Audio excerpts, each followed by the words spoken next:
Je vous souhaite la bienvenue en cette journée de commémoration annuelle de l'assassinat de Seth Sendashonga. Le 16e anniversaire que nous fêtons aujourd'hui est un peu particulier, car non seulement nous fêtons ce 16e anniversaire, mais en même temps nous commémorons aussi le 20e anniversaire du génocide rwandais.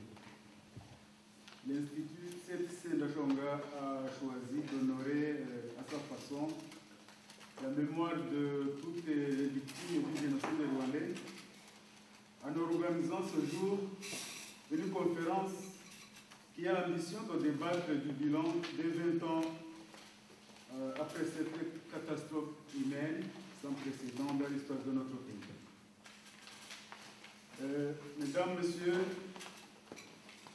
en mémoire de nos parents, de nos frères, de nos sœurs, en mémoire de nos amis, de nos voisins et de toutes les personnes emportées par le génocide de 1994 et des massacres de toute nature qui en ont suivi et qui malheureusement continuent d'endeuiller notre pays, en mémoire de toutes ces victimes, je vous demande de bien vouloir vous lever et d'observer une minute de silence en leur mémoire.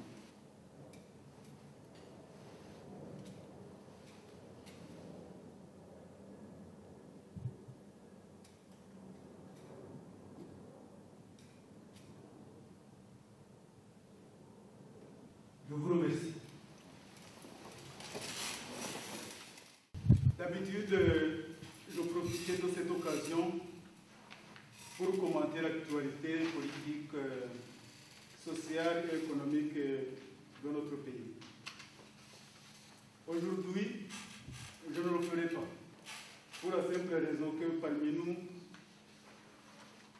parmi les conférenciers, il y en a qui suivent cette actualité au jour le jour et qui sauront le faire mieux que moi. Je saisis cette opportunité pour saluer tous les conférenciers d'avoir répondu positivement à l'invitation de l'Institut Seth Sendashonga, mais surtout d'avoir accepté de traiter de ce sujet délicat qu'est le génocide rwandais. Je voudrais aussi vous remercier, vous tous qui êtes venus s'associer à ce débat. Au programme de notre conférence débat, nous allons d'abord écouter l'exposé du professeur François-Xavier Onyarugero, qui nous fera l'économie des principales réalisations du régime post-génocide au pouvoir à Kigali. Ce sera ensuite le tour du professeur Charles Namaka, qui lui va s'étendre sur le bilan judiciaire. Et enfin, Pacifique Kabarissa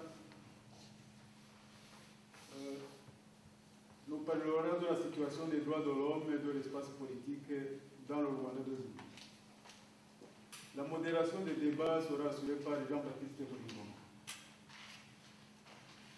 Mesdames, Messieurs, je m'en voudrais de terminer cette petite allocution de bienvenue sans adresser au nom du conseil d'administration de l'Institut Seth Sendashonga mes sincères remerciements aux membres de l'Institut Seth Sendashonga ainsi qu'à toutes les personnes qui continuent de contribuer de près ou de loin à la vie de notre institut. Je vous remercie et vous souhaite de fructueux débats.